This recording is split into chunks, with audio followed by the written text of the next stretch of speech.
Wow, that ain't insurance, that's a donation, and not even a tax deductible one. You're paying premiums every month, but when something happens, your claim gets denied faster than your exit a family barbecue. See, rural coverage protects you.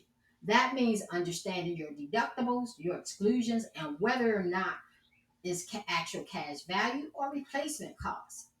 Because if your policy says they'll pay out based on the depreciated value, well, that couch you bought 10 years ago, you might get $12.73 and a coupon for a seatbelt. Stop signing off on stuff you don't understand.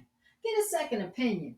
Read that fine print. Or better yet, text me at 316-334-8633.